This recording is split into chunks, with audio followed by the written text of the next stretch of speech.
पिछले 7 दिन में बहुत कुछ बदल गया है। धर्मेंद्र प्रधान का इस्तीफा हो गया, देश को नया शिक्षा मंत्री मिल गया, सीजेपी का धरना खत्म हो गया, जश्न मनाया जा रहा है।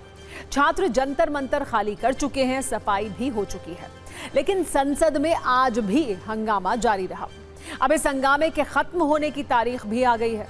कल यानी मंगलवार से संसद की कार्यवाही चल सकती है।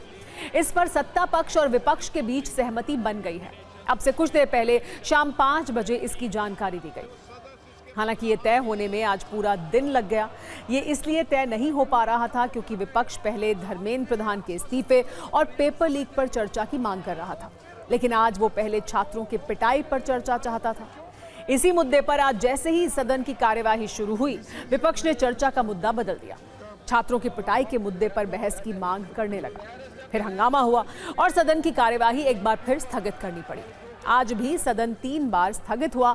लोकसभा को 12 बजे, 2 बजे और फिर शाम 5 बजे तक स्थगित कर दिया गया। ऐसा ही हाल राज्यसभा का भी रहा। राज्यसभा की कार्यवाही 2 बार स्थगित की गई। इन हंगामों के बीच स्पीकर ओम बिरला ने सत्ता पक्ष और विपक्ष दोनों से कहा था कि मैं आप लोगों को शाम 5 बजे तक का समय देता हूं। सरकार और विपक्षी सांसद सहमति बनाकर आए, जिसके बाद 5 बजे सदन की कार्यवाही शुरू हुई और कल चर्चा होने के संकेत मिले। इसके बाद सदन स्थगित हो गया। संसदीय कार्य मंत्री किरण रिजिजू ने कहा है कि ये इतना महत्वपूर्ण विधेयक है और इस पर इतने अधिक संशोधनों के नोटिस आए हैं, जिसका मतलब है कि कई सदस्य इस महत्वपूर्ण विधेयक पर अपना मत रखना चाहते हैं। इसलिए विपक्ष को चर्चा से नहीं भागना चाहिए। स्पीकर ओम बिरला भी पेपर लीक पर चर्चा का वक्त बढ़ाने तक के लिए तैयार हो गए। उन्होंने कहा कि जरूरी हुआ तो 6 घंटे या इससे ज्यादा भी बहस हो सकती है, लेकिन दिन में तो विपक्ष अपनी मांगों पर अड़ा रहा। शाम होते होते सहमति में बदल गई ये असहमति।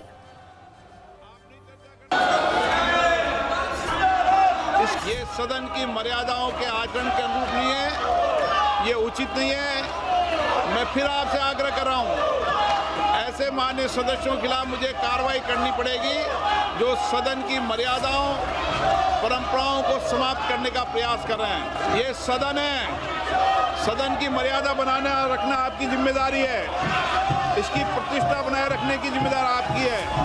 आप संवाद करो, चर्चा करो, महत्वपूर्ण मुद्दों पर बात करो, लेकिन तख्तियां लेकर आना ये उचित नहीं है।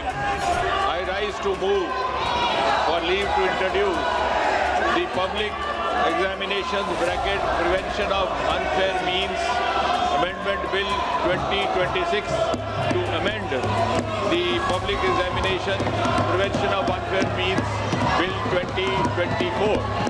जो सदस्य इसके पक्ष में आ गए, जो सदस्य विरोध में ना गए,